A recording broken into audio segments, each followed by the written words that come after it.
Assalamualaikum warahmatullahi wabarakatuh. Perkenalkan, nama saya Rihani Yahya dari Fakultas Ilmu Komunikasi Universitas Islam Bandung dengan NPM 100.818.330. Di sini saya akan mempresentasikan hasil penelitian saya yang berjudul Pengaruh Strategi Komunikasi Pemasaran Terpadu Something terhadap minat beli konsumen, analisis regresi pada followers Instagram Something Official, dengan bimbingan dari Dr. Zulfebriges, DRS MSI. Latar belakang masalah. Saat ini dunia kecantikan semakin berkembang. Selain karena dapat menjadi kesenangan tersendiri khususnya untuk kaum wanita, tapi juga bisa menjadi ladang bisnis. Dalam dunia kecantikan sendiri, tidak hanya seputar make up untuk mempercantik diri saja, tapi ada juga skincare, di mana jika make up berfungsi untuk menutupi kekurangan di wajah, skincare berfungsi untuk memperbaiki tampilan wajah itu sendiri. Maraknya produk kecantikan yang semakin berkembang, khususnya di Indonesia, membuat banyak penggemar maupun pengguna kini tidak lagi pusing dalam mencari produk yang berkualitas. Tahun 2020 sendiri menjadi tahun kebangkitannya produk kecantikan lokal, di mana terlepas dari pandemi yang membuat sulitnya impor produk asing ke dalam negeri, justru menjadi peluang besar bagi produk lokal untuk berkembang. Hal ini turut dirasakan oleh Irena Ursula selaku founder dari Something. Irena Ursula mendirikan Something pada Mei 2019. Ia mengatakan bahwa terdapat kesenjangan antara pasar industri kecantikan luar dan industri kecantikan lokal. Ia menilai bahwa industri kecantikan lokal masih dinilai lemah. Oleh karena itu, didirikannya lah produk Something pada Mei 2019.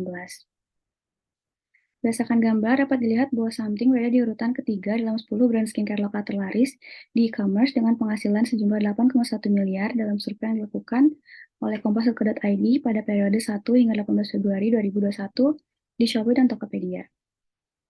Berdasarkan latar belakang yang telah dikemukakan, peneliti ingin mengetahui apakah upaya dalam menghilangkan stigma akan pasar kecantikan lokal yang masih lemah itu berhasil dengan didirikannya produk Something dengan memperhatikan dimensi komunikasi pemasaran terpadu atau IMC dari Kotler dan Keller, yaitu advertising, sales promotion, online marketing, serta personal selling. Dengan identifikasi masalah atau tujuan penelitian sebagai berikut.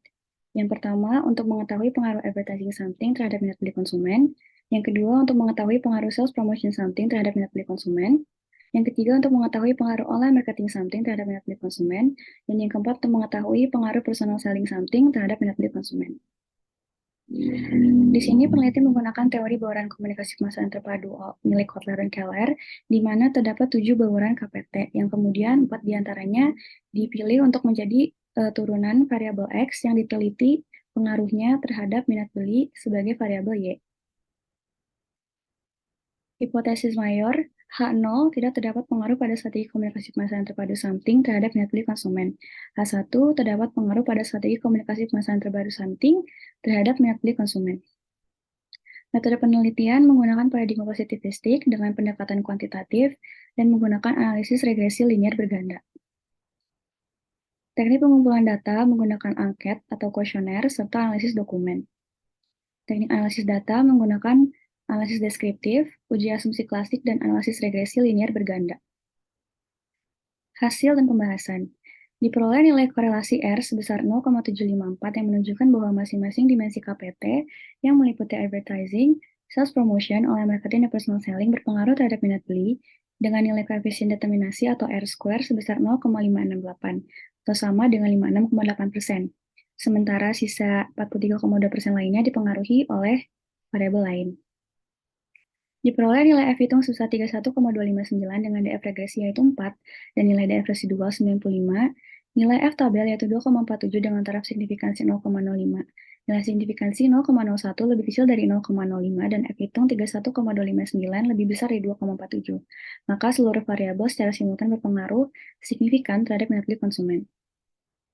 Variabel advertising berpengaruh positif dan signifikan terhadap minat beli konsumen karena nilai koefisien regresi sebesar 0,937 yang artinya mempunyai pengaruh yang positif terhadap minat beli konsumen.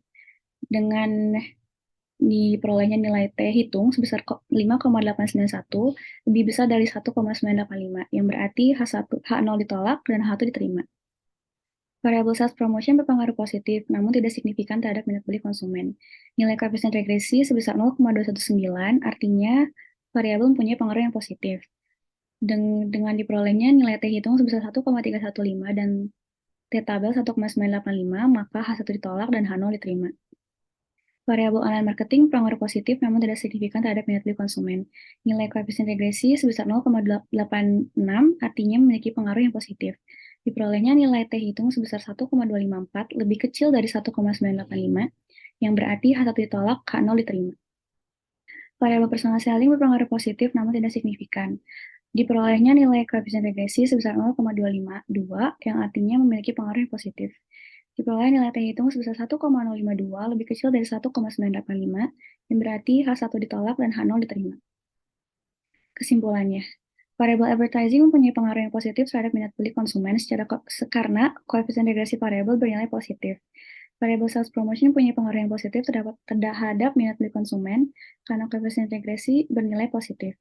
Variabel online marketing mempunyai pengaruh yang positif terhadap minat beli karena koefisien regresi bernilai positif.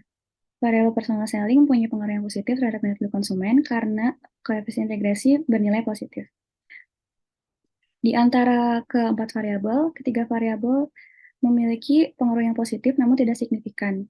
Hal ini dikarenakan berdasarkan hasil uji parsial tidak memiliki pengaruh yang signifikan. Namun ketika diuji secara korelasional, masing-masing variabel mempunyai hubungan yang cukup kuat dengan variabel Y.